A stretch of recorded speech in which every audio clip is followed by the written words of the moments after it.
So there's machine learning policy. What's that for? So there were two big things that I think was important about us actually having a policy. One is just as an organization, this is a tool people are going to be using. You need to assume they're using it. So you want to put some guardrails out there to make sure that you have policy in place about how they should and shouldn't be using this new tool.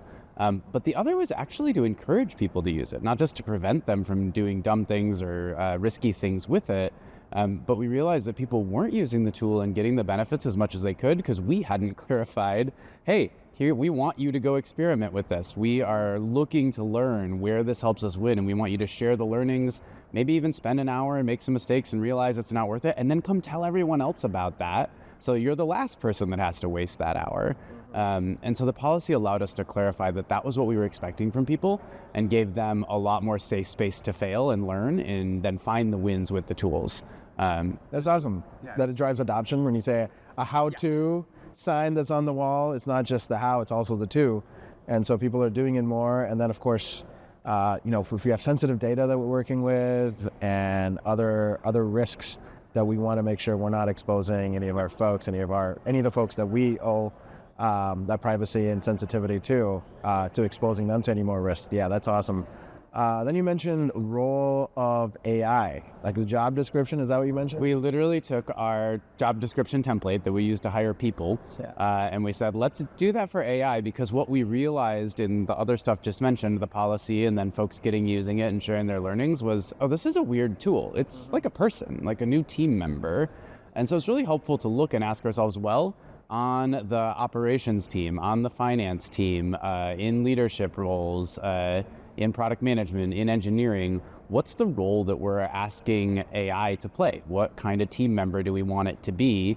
And in some ways that was helpful for us in thinking about, it really helped us use it well. The same way you would want to be clear with someone, hey, we're looking to hire a senior seasoned person that can come in and just run with things, or we're looking to hire an intern that we can train and lift up and leverage their energy and their greenness, et cetera. So similarly, it helped us to have that role description. I think it also encouraged our team as they played with the new tools to interact with it as a team member, not just a tool. And because that's really the role that generative AI plays, is it's doing believably human work for you. And what does that role definition look like? You remember? So it has the same structures in HR. It's like an overview of like, generally, here's what we expect of an AI system, the kind of what we're looking for in terms of basic capabilities. And then we divided it the way that some role descriptions do into like role categories, but our role categories were like our operational roles within the organization, like the ones I mentioned, operations, product management, engineering, and what kinds of things we were expecting AI to be used for within each of those spaces. So you mentioned a variety there of like a really seasoned person or an intern. How do you kind of think about it? I think that one of the cool things about the way that Gen AI works is it can be any of those. So I've done everything from using it as an incredibly deep domain expert to like, hey, I need you to be a workshop full of 6 different interns with 6 different degrees that they're all studying to help me do a thing. And so in terms of that part of generative AI, our advice, we talked about this in several different ways in the session, is be explicit about what role you want generative AI to play and what you're trying to do, and that's driven by your use case. So depending on what kind of deliverable you're trying to create or what kind of outcome you're playing with or information you're seeking, you can give your generative AI tool the guidance on you can scope what knowledge it's looking at, right? It's looking at billions and billions of data points. You can tell it, I want you to go look at the green ones, the seasoned ones, the whatever, and ask it to play that role, or a specific industry or domain expertise as well. You can ask it to bring to the table, and it really does shape what you get back from it. Awesome. And what were some of the internal initiatives y'all did? So we realized that there were a couple of areas where we had hunches that there would be high levels of ROI, and that AI would really help us. The ones we specifically focused on, probably spent the most time on, were estimating, backlog writing, so feature and story writing, and then code pairing, the idea of like, hey, this is a team member, this thing can do thinking work, so what if we used it as a pair for an engineer while they're writing code? And with each of those, we did a mixture of prompt templating, where this is just, hey, these are the prompts we found work really well, and then shared those with the team and found out how their experiences using those prompt templates. Was kind of the base level of what we did. And that took some iteration to get to like, oh, it turns out that these prompts consistently work, and you can waste a lot of time if you don't include this or this or this line or whatever in there, and then end up regretting it. And then beyond prompt templating, we also realized it was useful to start building some of our own tools with those things. So effectively, you're taking your prompt template and building it into a tool that walks a person through that user flow of the prompt template without them having to copy paste. Provides a little bit of additional quality control, more ease for the user, et cetera. It also is a great opportunity for us to learn how to get under the hood and go, okay, how do these APIs for Gen AI tools work? How does it work to add RAG in, or other tools like that? And so it gave us an opportunity, especially because the future of software is going to involve in integrating a lot of these generative AI tools into just about any product. It was a great opportunity for us to play with, hey, and a thing that we do a lot of, and we've now played with prompt templates ourselves, how would we integrate that into a tool that does it? Right. And then you got to use it on engagement too, which is pretty exciting. Yeah, so the end-to-end engagement was useful, and even after having done, I mentioned estimating and feature and story writing in our backlog, we'd done various parts of the engagement. It was still really useful to see end to end, wait a second, if we start trying to use AI in every single step from discovery to final delivery and pushing to production, every step we're going to use AI as much as we can. And it forced us to learn, it's kind of in order, the way that we do it step by step in our own engagements, to pay attention to where it helped us and where it didn't in a more systematic way and gather that evidence. So there was a big difference, I think, in some of the learnings gathered from the like ad hoc bits and pieces we played with to actually seeing if we seek to incorporate this every step of the way, where do we absolutely love it, find that it saves a ton of time, and where is there some strain? And it also gave some insight into where that strain could be reduced by doing it better. It was user error. And where it was just like, I mean, we tried a few different times and ways with the Gen AI tool, and we don't like the results. We'd rather just do this part by hand still. Totally. So common misconception, I think, is you try once and it doesn't give you what you want, so you give up. At the same time, there's some level of pragmatism around how much you're willing to try before you say, hey, I don't think this is what it's meant for. Let's go use it for what it is and what it isn't, right? So what are some examples of areas where you felt like, man, my team, I am just so much better, faster, more efficient?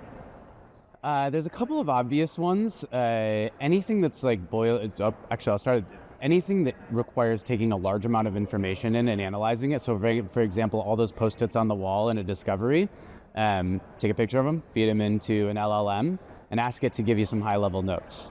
I may still make some edits to that. I may look through the Post-its and realize there's a few things that I want to call out that were a little different in the room or whatever. But that first draft of some of the analysis and the framework that we would use from a discovery could save me an hour or two of reading through the Post-its, drafting that, and then iterating a few times. It takes me that first step of the way. There are similar things for boilerplate code for our engineers. It's like, this is a lot of code that gets written a lot of times, and yet we still have to go do it every project to get to hello world or to set up a certain part of our front end or whatever it is. We just have the Copilot or whatever generative AI we have available write that code for us and then refine on it as we need to. Yep. In terms of some of the places where it didn't help that popped up, it's anywhere where the actual human interaction is incredibly valuable because what you're doing involves stages of creativity.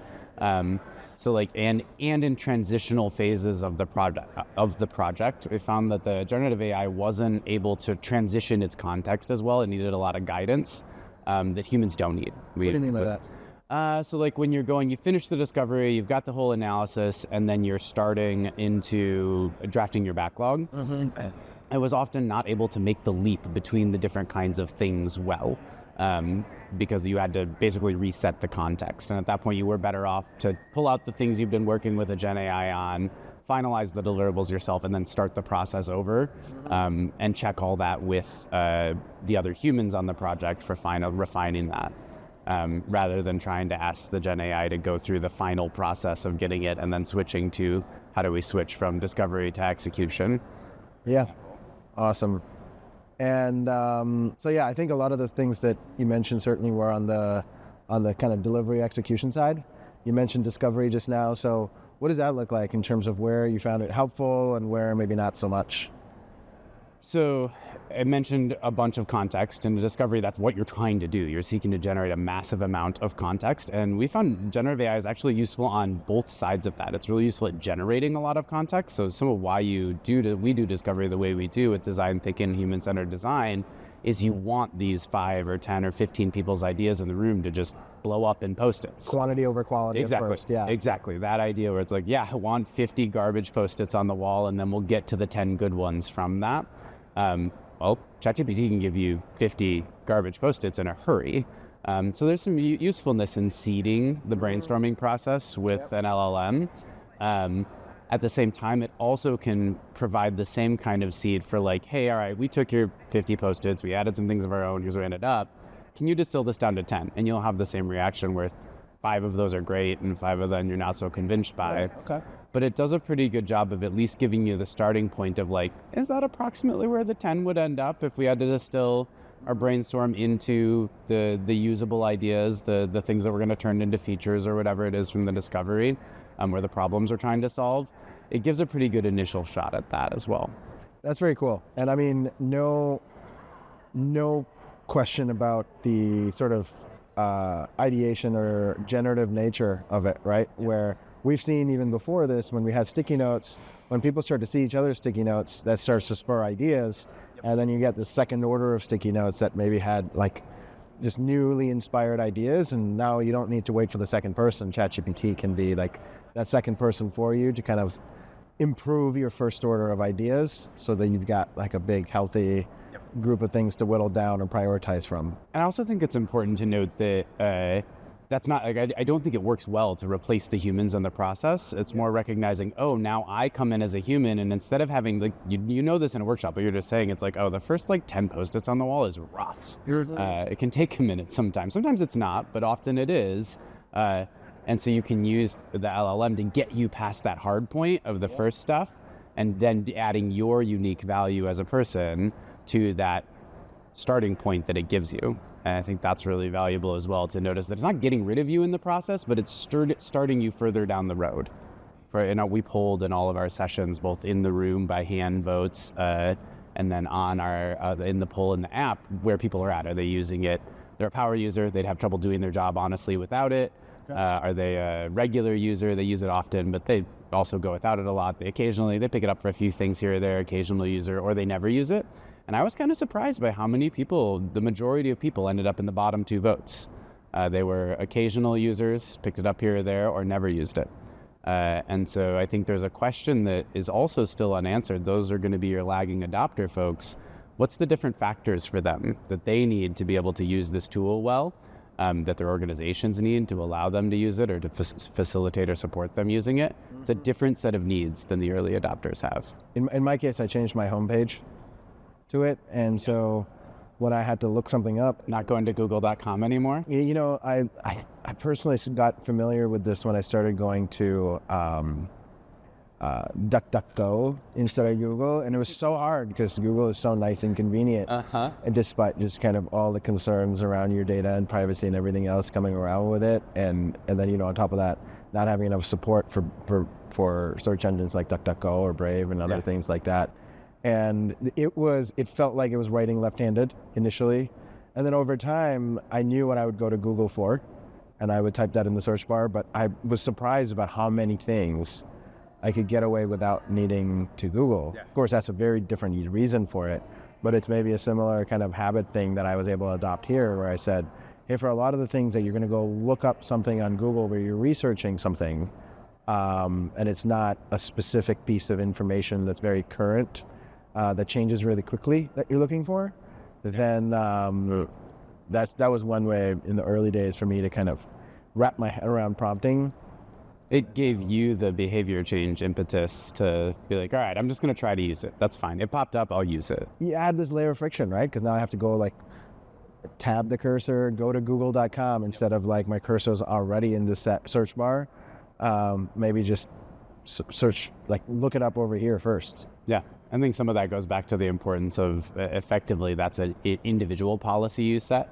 And for us at Integral, that could be something from that experiment where we realize, oh, like, why don't we do that across all of our machines. Like the default homepage is the thing we want people to be using for enterprises that have an enterprise LLM. Like, your homepage could be your enterprise LLM, like, and that might really give you results. I'm glad we talked about this, because, the expensing the Copilot and ChatGPT was the easy one to do. And then driving adoption. I'm surprised too about how many, because I know how many people expense that, right? And I'm surprised that it's not 100% yet. We're pretty close. So putting it on the homepage probably will drive that too. Yeah, if it opens up as your default. Subscribe to the podcast to get future episodes as soon as they're published. If you find this helpful, give the podcast a 5-star rating on your podcast app or hit that like button on YouTube.